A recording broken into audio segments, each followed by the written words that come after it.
Hello, dear listener. Welcome to the Future Seeds podcast. I'm your host, Cyprian, and in this show, I explore groundbreaking solutions to our world's unique problems by connecting seemingly unrelated fields such as technology, ecology, community, and spirituality. In this episode, I interview Jean Renouf. Jean spent years implementing emergency relief projects in disaster zones and countries at war, including Afghanistan, Congo, Haiti, Iraq, North Korea, and more. Today, Jean is a lecturer in international relations and politics at the Southern Cross University, as well as a firefighter. All of this informs his passion for climate change, community regeneration and resilience, and non-traditional security, and it led him to found the local non-for-profit Resilient Bayern. In the first part of this interview, we'll be touching on the principles of resiliency, what are the first areas of civilization that break down when things go wrong, and how national and international politics play into this socio-ecological panorama. Keep in mind that this episode was recorded in April 2021, and today, in March 2022, it is as relevant as it was back then.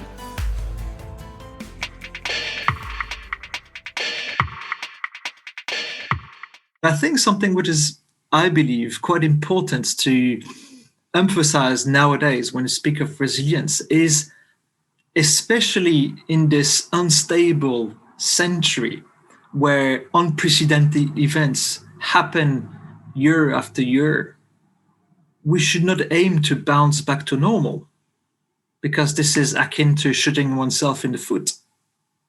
That's not the goal. We have to transform as we bounce back from a disaster that hit us. So nowadays, the concept incorporates this notion of transformative resilience. So we keep as part of resilience components this idea that we are able to sustain, to absorb, sustain, and continue to function during a shock like COVID-19, like the bushfire, like any sort of natural disaster, like a mob invading the capital. So we absorb the shock. But instead of trying to aim returning to where we were, which drove the disaster in the first place, we acknowledge that we need to transform the way we live. And therefore we try to move further away from the causes of the disaster, basically, or the crisis. And I think that's a really essential component, addition to the definition of resilience, because it emphasizes this dynamic aspect, which is one aspect of resilience. Adaptation is continuous. You don't adapt once and that's it. You adapt as things evolve. And unfortunately, I think we will have to let go a bit of perhaps preconceived notions that life is routine, is a set of routines, and there are expectations that we can all have in our societies, like, primary school, high school, uni, or whatever, then a job, then you get married and kids, and then you have your house, and stuff like that, like this sort of expected natural evolution of one's life in Western society. We will have to let go of this in order to adapt. We will have to let go of what we think is normal and invent the new normal as it unfolds, because we are going to be hit harder and harder by unprecedented events, which will force us to not live normally. So this concept that adaptation is continuous, this concept of transformation is continuous. So it begs the question, where to then? If we're to transform, where to? What do we want to become? What do we want to aim for as a society, as communities, as individuals? And there, the debate is really open, from those who propose a Green New Deal to those who propose, a gas-led recovery. What are the main or the first key areas of civilization that break down when changes happen? And what are the main key points that we must safeguard to keep things running? I was going to say law and order, but that's not true, actually. In some places, depending on the conditions on the ground, it is law and order. When there's no more normalcy, like anarchy takes over. But that is not true all the time. Sometimes it's the exact opposite which happens, which is when there's no more normalcy, compassion and empathy takes over, and a deeper sense of tightened community. So my first impulse of wanting to say law and order is incorrect. And I would say perhaps, and it's a tricky question because there's such a vast area of possibilities, but I would say anything that affects our primary needs. So our needs to eat, and before this, our need to drink, our need to be sheltered, and our need to eat are probably the primary elements. Many analysts are very concerned about food security affecting a large portion of the population. I mean, it already does. No, there are already millions of people who do not eat enough, and also millions who eat not too much. I mean, too much and too wrongly in a way from a nutrition perspective, to harming the bodies. So food insecurity is already rife, but I think in parallel with water insecurity, these are certainly two major aspects to consider. But then coming back to the third one, shelter. Heat waves, in contrast to bushfires or floods or storms, heat waves are the silent killer, but they kill far more than all the other disasters combined. Is it mainly an aged population that it kills, or not really? Not necessarily. Like, pregnant women, babies, children are also very much vulnerable to heat waves.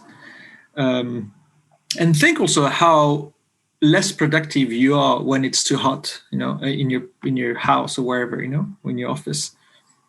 It changes, absolutely. And how perhaps more irritable you become, Yeah, absolutely. So I think everyone would go back to the siesta. Yeah, exactly. Which is a good idea. I like that. I would support that. But I think heat waves will drive massive migration to scales never seen before in history. So going back to my 3 points, I think shelter, because this will affect people's place of living, shelter, food and water would be probably, on top of my head, the 3 aspects most affected by it. And 3 aspects we really need to build resilience around. Big time, absolutely. Okay. I'm guessing I already know the answer, but is there a massive difference between what we call third world countries and rich countries in terms of being able to be resilient in the face of the changes? I think there is, because culture plays a role and the natural environments plays a role. And I think someone who's connected to the land or not will, respond different to a shock, whether they are in the West or developed country or developing country. I don't think there's any generalizable options, but in general, I would say the developed world is more protected from shocks because it has let's say, an ambulance you can call, or a fire emergency department that come if bushfires are about to threaten a town. Developing countries don't have these basic services, so the way they respond to it would be different. At the same time, I think from my experience, and again, without trying to make some unfounded generalization, I think developing countries have a better notion of living in community, have less of a sense of individual entitlement to what life should be, and understand that we are social creatures and we live with others. And sometimes it's cumbersome, it's difficult, and et cetera, but they are probably much better at living together than we are in developed countries. Right. We have the money and the technology, and they have the mental state and the culture. Perhaps, yeah.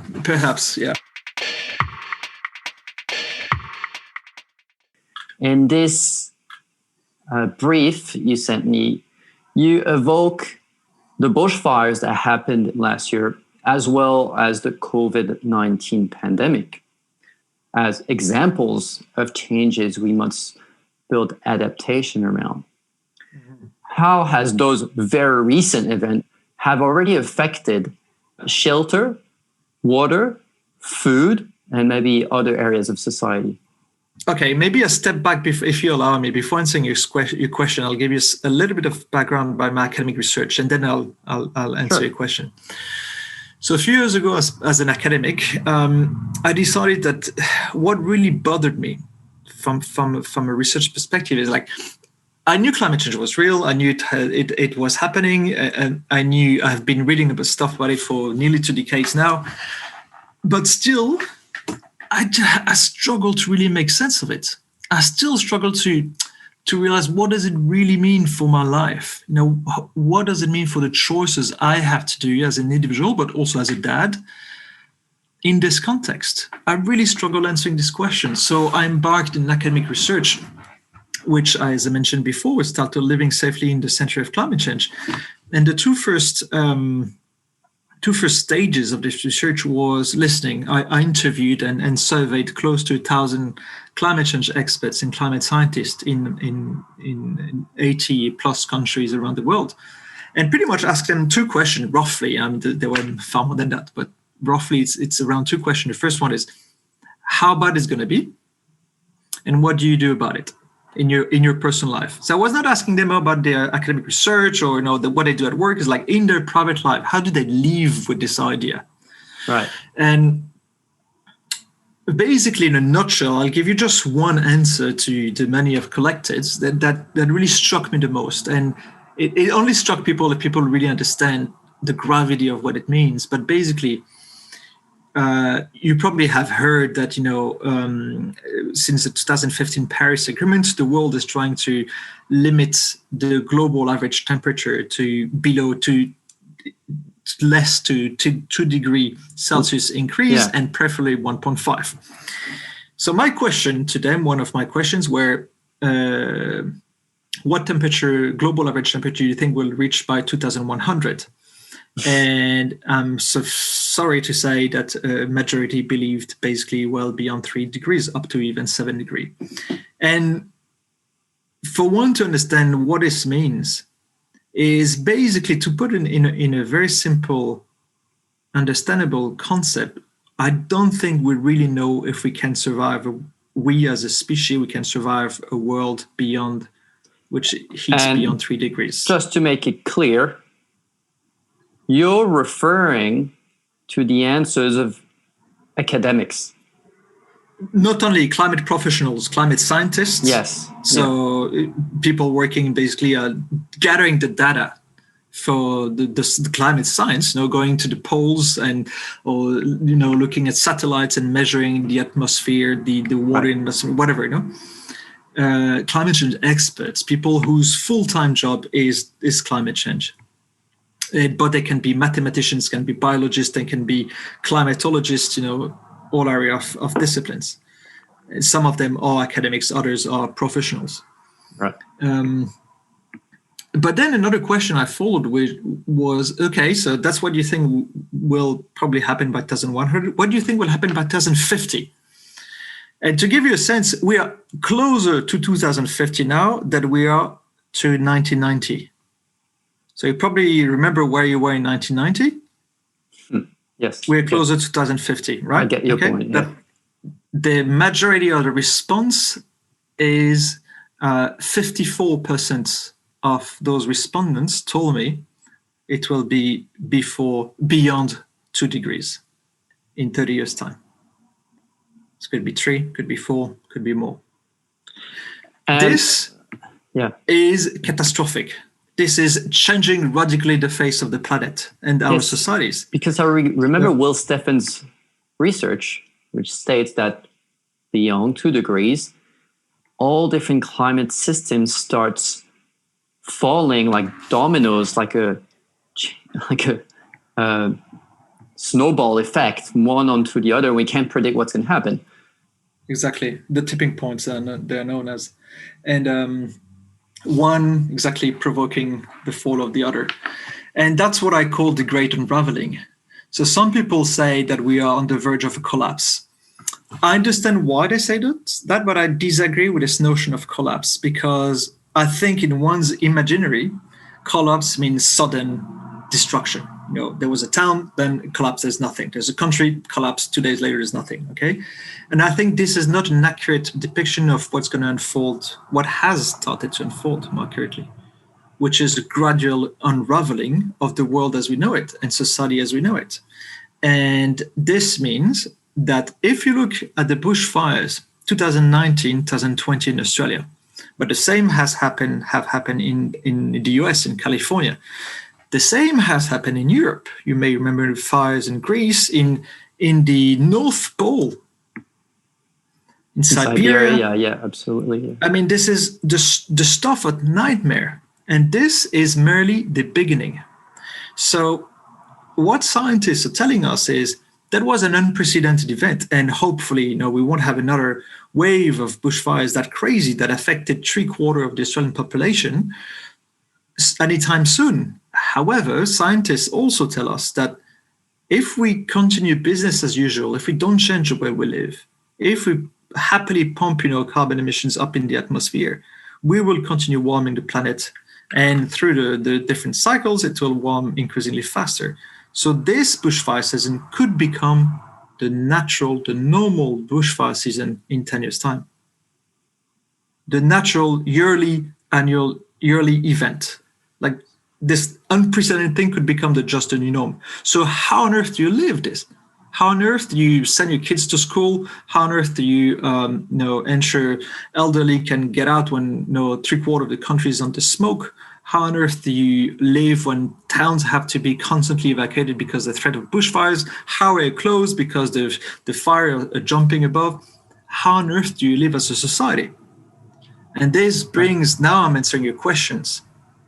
This is the great unraveling. Now you add this to the collapse of the insects. You add this to the collapse of the oceans. You add this to the plastic pollutions. And you add this to, there are multiple other ecological crises, but you add this to the societal crisis. What's happening in the US is merely symptom. But look at what has been happening only 4 years in Brazil, in Philippines, in Hungary, in Poland. We have those increasingly dictatorial regimes taking hold in Turkey and China, because this is reassuring for some. And there is scapegoating.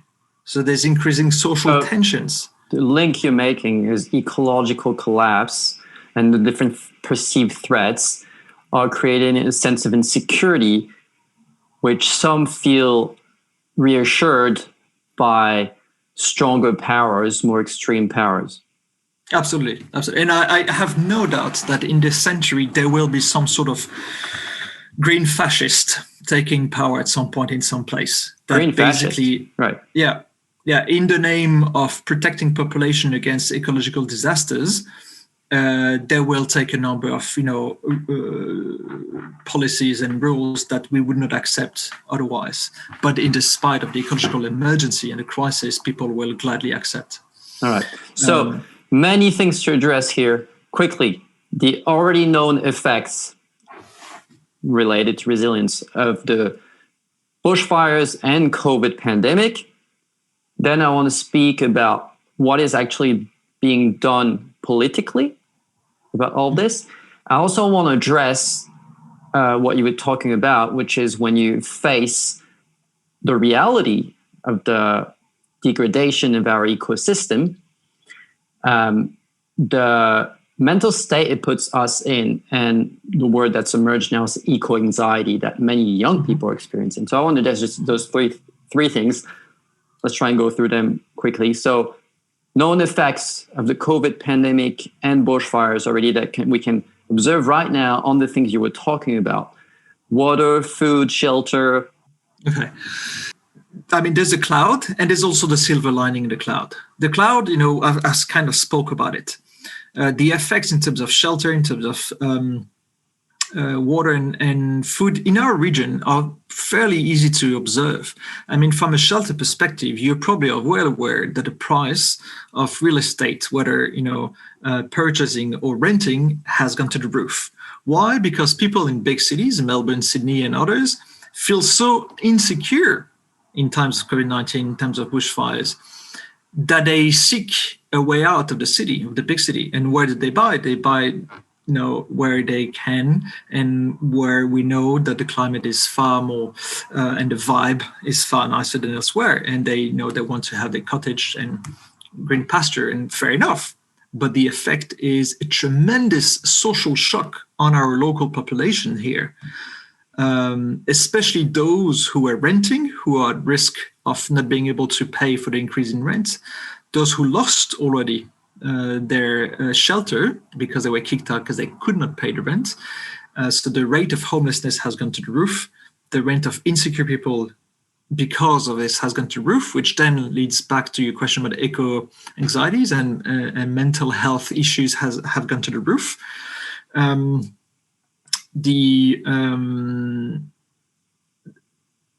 The culture of the region is changing because, among others, those who kind of shaped the famous Bahrain culture cannot afford staying anymore, and are moving to other places, creating alternative, communities elsewhere.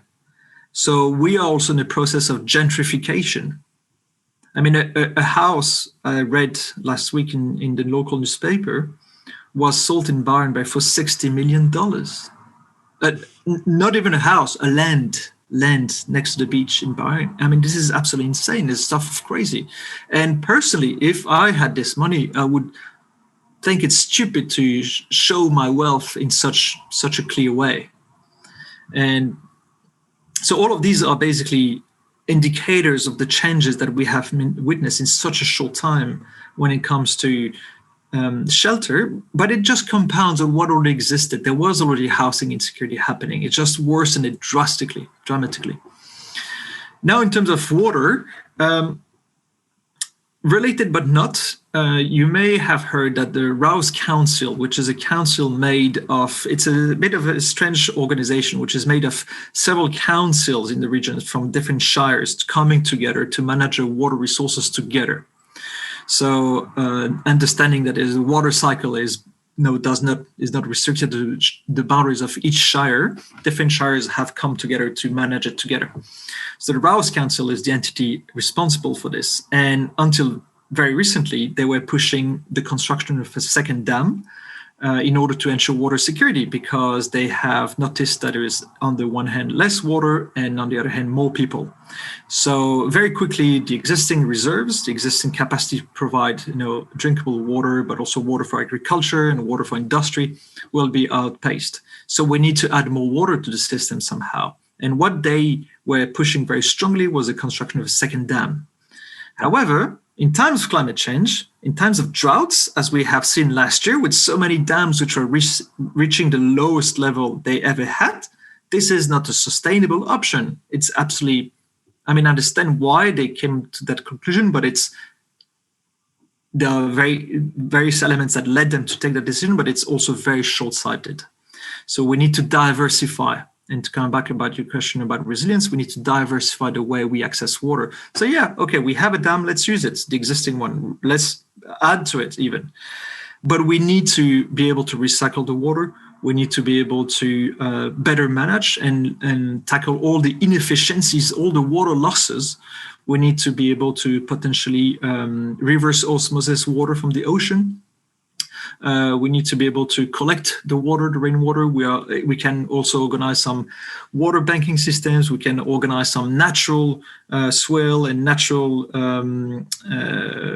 reservoirs that are not destructive like dams, etc. So there's a number of different innovations that we can implement and test in order to ensure this water security. So given under the pressure of the community and the resistance to the dam, the Rouse Council has cancelled the decision to push for a second dam for the time being, and kind of postpone the resolution to this question to the coming years. Now, as for food security, what is interesting is, remember what happened when COVID-19 hit and the lockdown were announced. People rushed to supermarkets. So and clearly, suddenly, there's no more toilet paper. Exactly, but in some ways, toilet paper it's funny because it's funny, it's just so silly, it's funny. Sure. But at the same time, it's not fair because they are so bulky. these toilet papers found in supermarkets. It's like basically a box, basically, that you don't have that many. I don't know how many they have on their shelves, maybe 20, 40, I don't know. That's really not much. So it's obvious that when there are 20 people who take 2 boxes of toilet paper, basically, it's empty in no time. This, I don't think, represent accurately the sort of shortages that happened in the community. There were also lots of food shortages that were a bit more unnoticed compared to toilet paper, but that were probably more preoccupying. And so clearly people had this anxiety that for some reasons, rightly or wrongly, they were not going to be able to meet their food needs and toilet paper needs, but food needs. And what we have done is a very, very preliminary research on what food capacity exists in the water northern rivers here.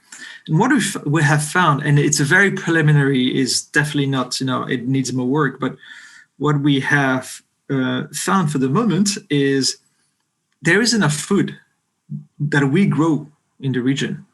Of course, there would be some shortages of some, the imported food and stuff like that, if really the trucks stopped coming and providing food to, Coles or Woolies or Santos, whatever. But there's a lot of food being produced in the area. So the question is more about accessing this food. A lot of the food produced here is sold elsewhere, to Brisbane, to Sydney, which makes sense. So the question is, how do we build our resilience in ensuring that the food produced here, a greater capacity, stays here and is able to provide for the needs of the local population when crises happen? How in parallel do we encourage others to grow their own food, including in cities? There are now, if you look at permaculture and all the movement behind it, there are ways to grow food in cities that, were kind of ignored for decades that should really come back to the fore. So I hope this has kind of very briefly provided some elements of answer to how bushfires, COVID-19 have affected our housing, food, and water situation. Thank you for that answer. Absolutely.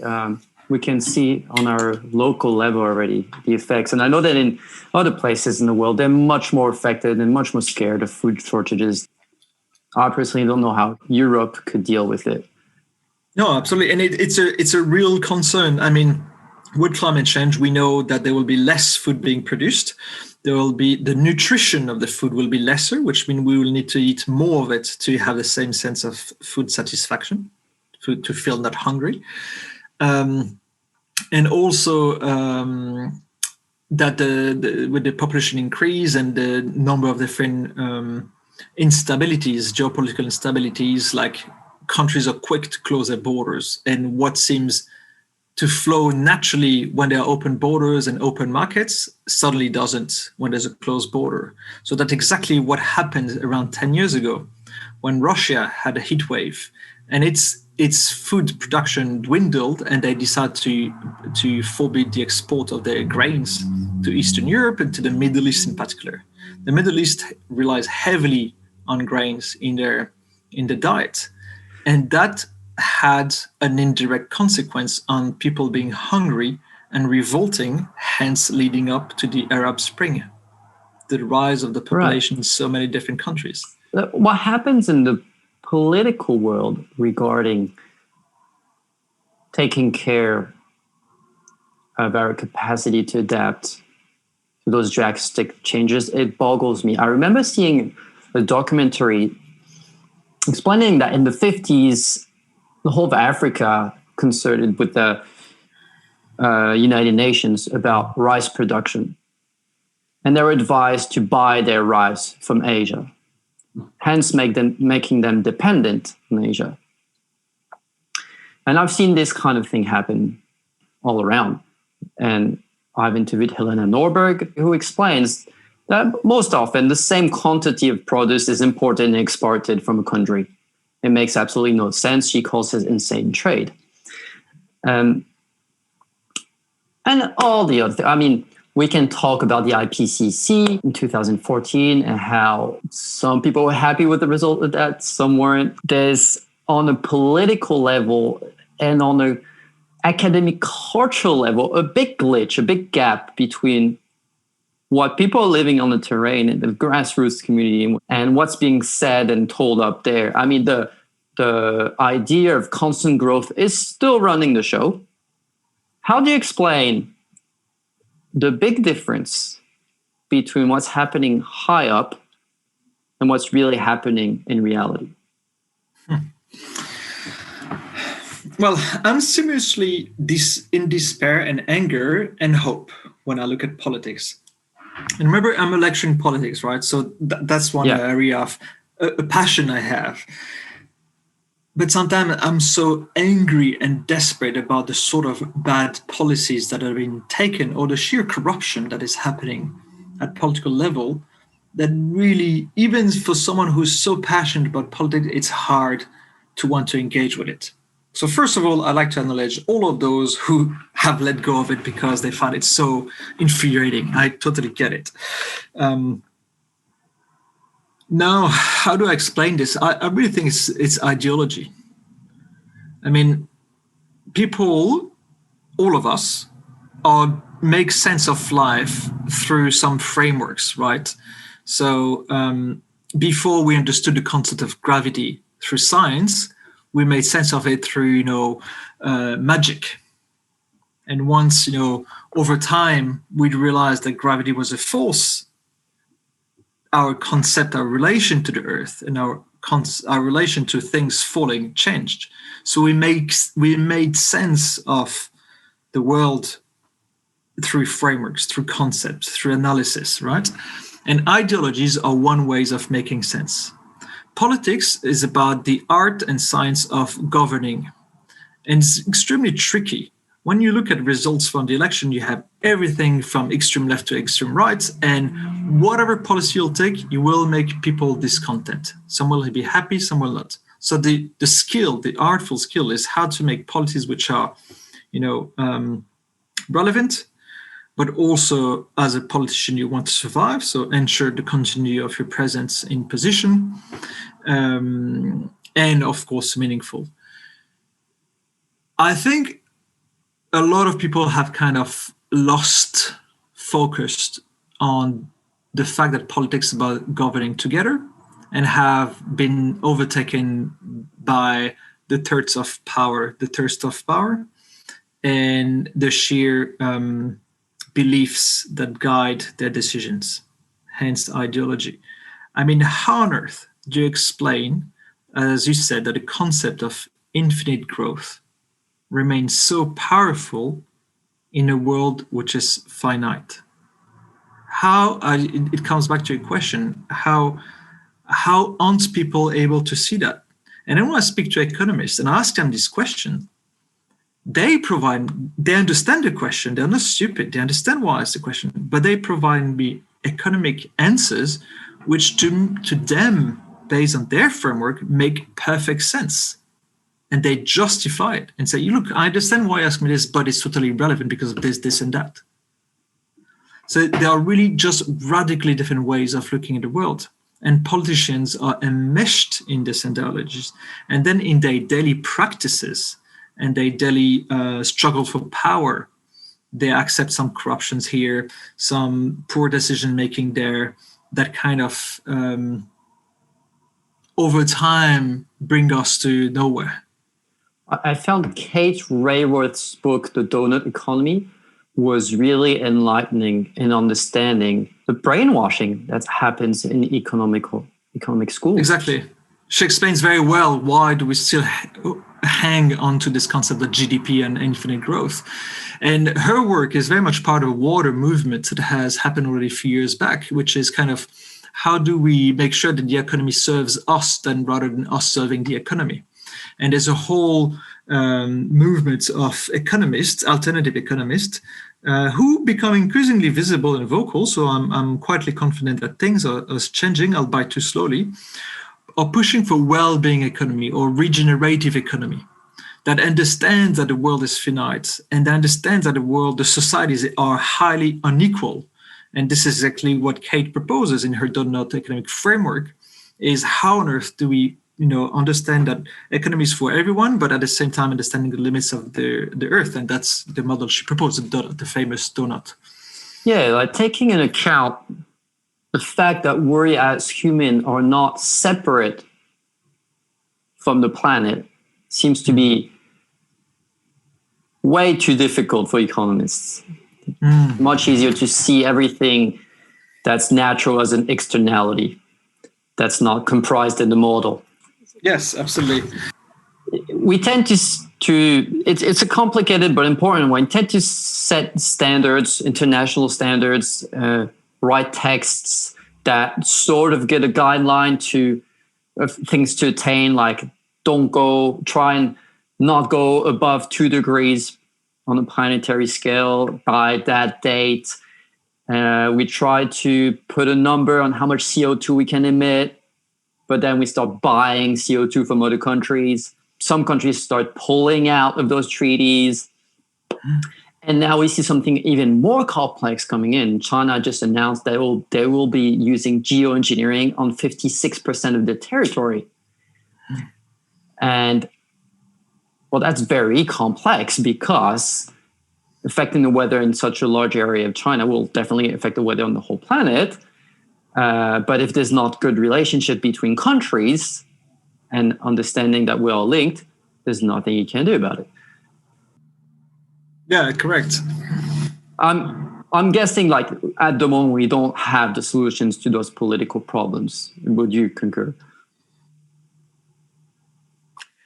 I mean, I don't like the concept of solutions, because it's as if, as if it was a quick fix.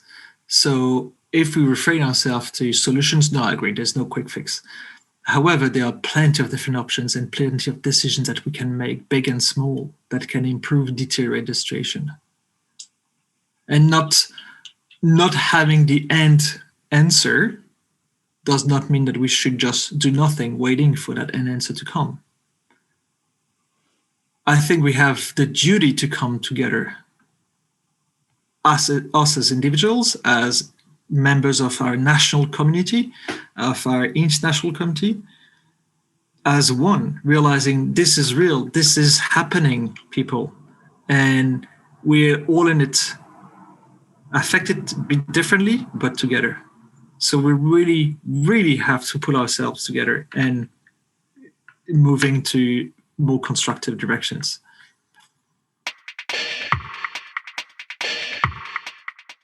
You have just founded an organization called Resilient Bayern, which basically sets the base, the framework for building resilience in our local area. One question I wanted to ask you is, how come the local government is not taking care of that? Great question. And actually, the answer to that question explained is one of the reasons why I founded Resilient Bayern. But it's more than just building resilience. It's also about providing a different narrative of how we should live, so that it also focuses on regeneration. We have to regenerate our economy. We have to regenerate our communities. We have to regenerate our access to water, access to food, access to housing, access to energy, access to waste, access to transport, etc., etc. We have to reconceptualize the way we live together. It will, in turn, make us more resilient. But resilience is not just the end goal. Resilience is the outcome of regenerative lifestyle or change of ways of living. So, answering more specifically to your question, why isn't the government doing enough? I think it is and it isn't. When I started, it wasn't really, but I think the bushfire have served in Australia as a real wake-up call. And the Australian psyche has been deeply, profoundly affected by it. I mean, until 2 years ago, you would ask any Australian, what does summer mean to you? Summer means the beach and Christmas and holidays and party and barbecue and all the above. Nowadays, when you ask, and you can sense it now, is the anxiety. There's anxiety, a layer of anxiety added this. And, nowadays we hear reports of bushfires in Adelaide, in Perth. So here in the East Coast, we are on the water at the moment. It doesn't mean that's going to last. So the Australian psyche really has been profoundly changed by that. And the local governments and the state governments have also been affected by that.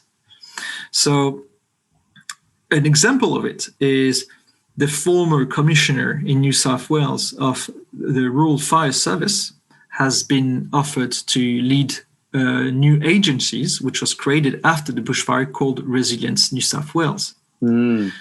So that means that the state of New South Wales does understand very well that the state is not prepared enough for the disasters to come and wants to do more about it. So that's a good thing.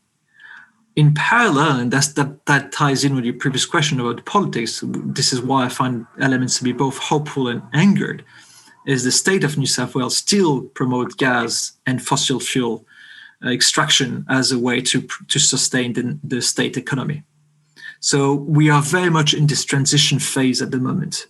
But honestly, everyone working for any fossil fuel industry, any politician which is being paid or supported by these, they know that's the end of it. So the only question is, how can we make the most of money in the short term that we still have using these before we have to let go of it? We will not drill all the oil from the earth because it would kill us. So I think there is this understanding that no, we have to move forward, and there are global and local debates about what sort of society do we want forward. From the Forum Economic in Davos to our local communities, we're all asking: so, do we want to come back to normal pre-COVID-19 world, or do we want to change it? And that comes back to our earlier conversation about transformative resilience. Yes, so we're going to shift into that part of our interview.